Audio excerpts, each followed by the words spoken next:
करवीर तालुक्यातील बालिंगा इथं रमेश माळी यांचं कात्यायनी ज्वेलर्स या नावाचं सराफ दुकान आहे.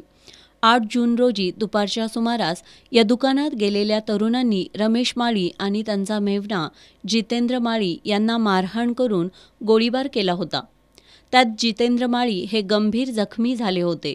दहशत माजवत त्या तरुणांनी या सराफ दुकानातील 1,87,12,492 रुपये किमतीचे सोन्याचे दागिने आणि 1.5 लाखांची रक्कम लुटून गोळीबार करत पळ काढला होता.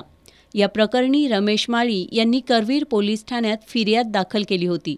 त्यानुसार कोल्हापूर स्थानिक गुन्हे अन्वेषण शाखेनं या प्रकरणी न्यू कनेरकर नगर इथल्या सतीश उर्फ संदीप सखाराम पोहाळकर, कोपार्डे इथला विशाल धनाजी वरेकर आणि पासार्डेतील अंबाजी शिवाजी सुळेकर या तिघांना अटक केली होती.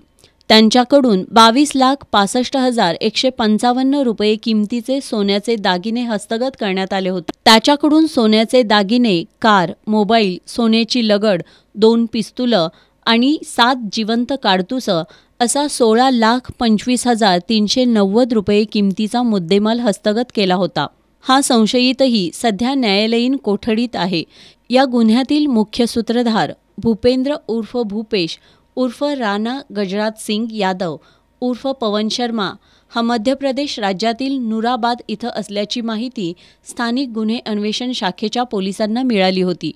त्यानुसार पोलिसांनी त्याला नुराबाद इथून अटक केली आहे. त्याच्याकडून 6,45,130 रुपये किमतीचे सोन्याचे दागिने, गुन्ह्यात वापरलेली पिस्तूल आणि 4 जिवंत काडतुसं असा एकूण 6,76,130 रुपये किमतीचा मुद्देमाल हस्तगत करण्यात आलाय.